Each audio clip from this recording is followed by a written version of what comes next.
Assalamualaikum warahmatullahi wabarakatuh. Perkenalkan, nama saya Meliana. Saya dari Program Manajemen Pendidikan Islam.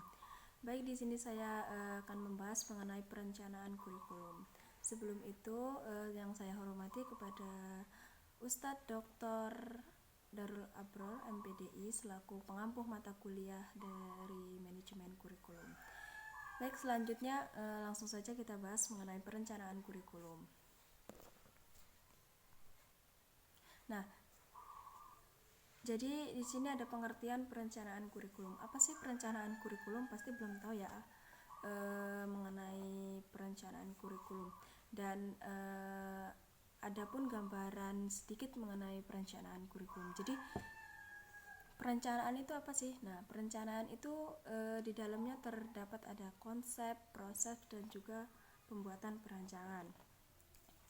Kemudian kurikulum. Nah, jadi ketika kita ditanya mengenai apa sih itu kurikulum, nah pasti yang ada dalam benak kita itu program. Nah, program apa kayak gitu kan. Nah, program tersebut di dalamnya terdapat ada tujuan, isi, bahan, dan juga cara.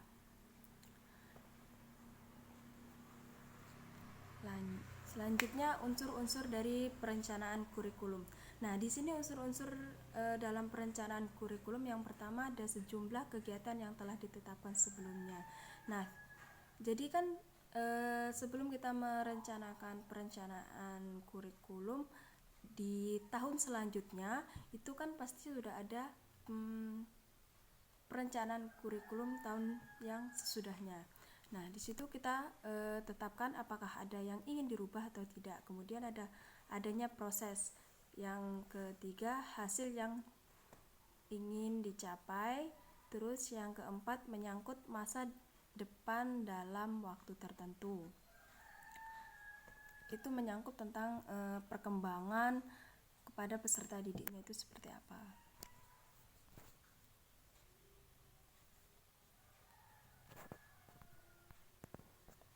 Selanjutnya rumusan tujuan perencanaan kurikulum. Nah, rumusan tujuan dalam kurikulum merupakan harapan yang akan dicapai dari kurikulum yang direncanakan. Dalam perencanaan perencanaan kurikulum ada beberapa yang harus dilakukan agar kurikulum dapat berjalan sesuai tujuan yang telah ditentukan. Nah, di sini ada 4 ya.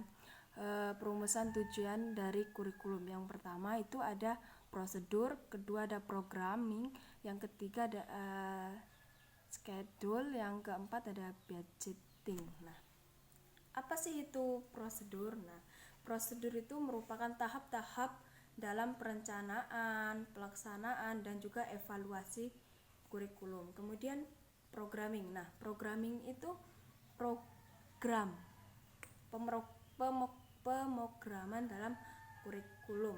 Itu merupakan rancangan mengenai usaha untuk mencapai tujuan. Kemudian ada schedule atau penjadwalan. Nah, merupakan penentuan waktu kapan kurikulum itu akan dilaksanakan, akan direncanakan seperti itu. Kemudian yang keempat itu ada budgeting atau pembiayaan. Nah, itu merupakan implementasi pendanaan dalam perencanaan kurikulum.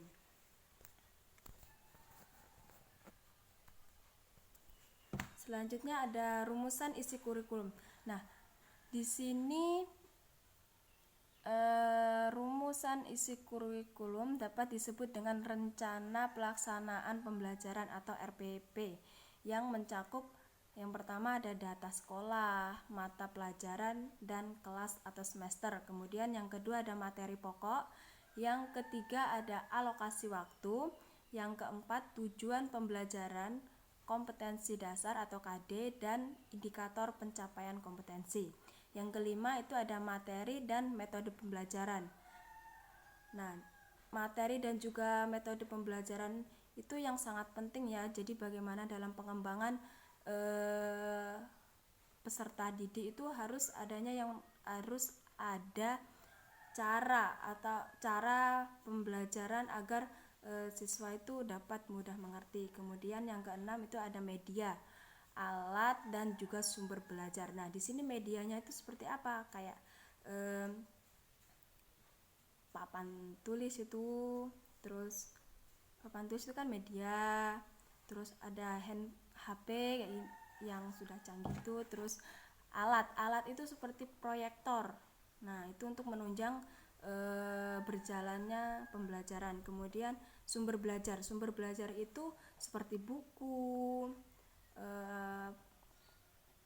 jurnal kayak itu.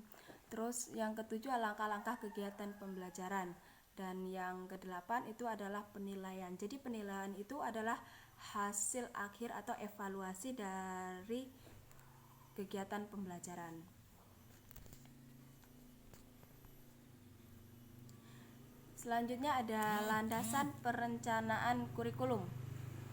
Nah, landasan perencanaan kurikulum ini di sini ada 3. Yang pertama ada landasan filosofis, yang kedua landasan sosial budaya, dan yang ketiga itu ada landasan psikologi. Nah, apa sih landasan filosofis, sosial budaya, dan psikologi itu kok tercantum dalam perencanaan kurikulum? Nah, jadi landasan filosofis itu terkait dengan filsafat pendidikan yang menjadikan acuan dalam pendidikan.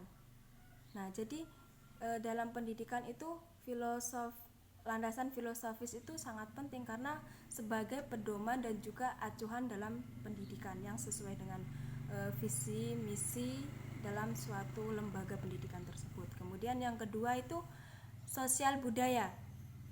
Nah, sosial budaya ini terkait dengan karakteristik sosial. Misalnya apa yang akan dicapai dengan kurikulum dan selanjutnya diimplementasikan dalam pendidikan. Kemudian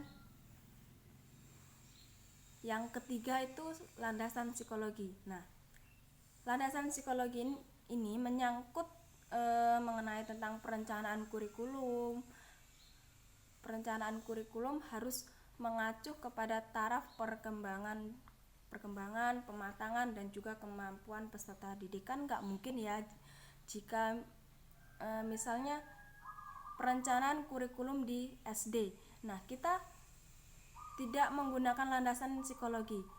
Kemudian di SD itu kita adakan di kelas 1 misalnya dia yang hanya baru bisa membaca, kemudian kita berikan tugas yang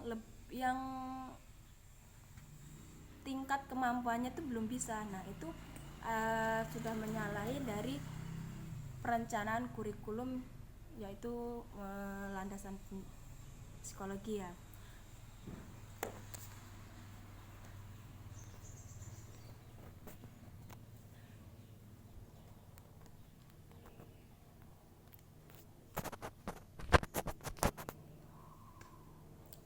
Selanjutnya model desain kurikulum.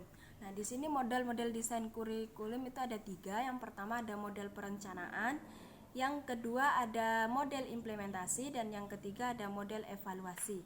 Nah, di sini model perencanaan itu di dalamnya terdapat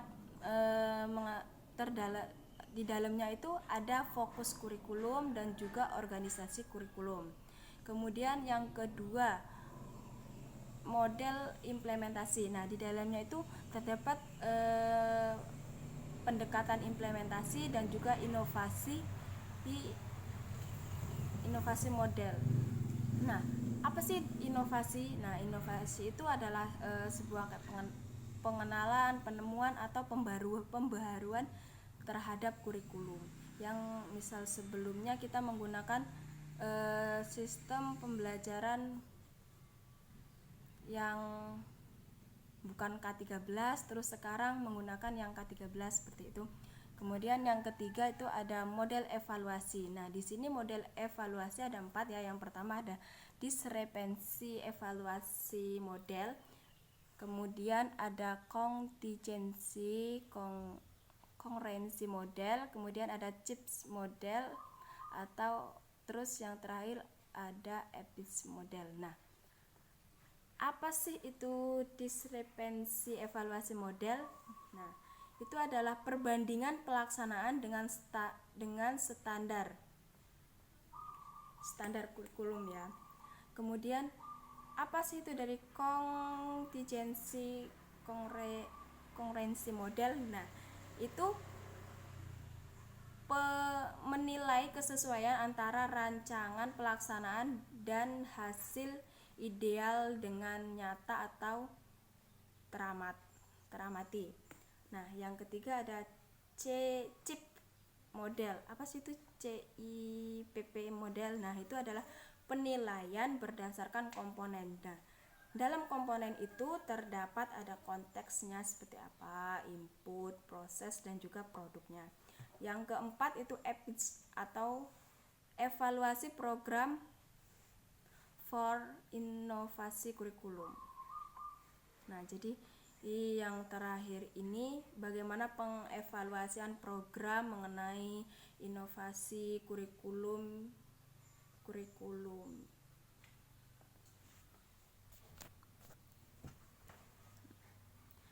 Nah, baik, mungkin itu saja penjelasan mengenai perencanaan kurikulum.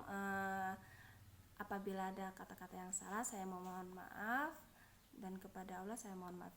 Saya akhiri, wallahul muwaffiq ila aqwamit thoriq. Wassalamualaikum warahmatullahi wabarakatuh.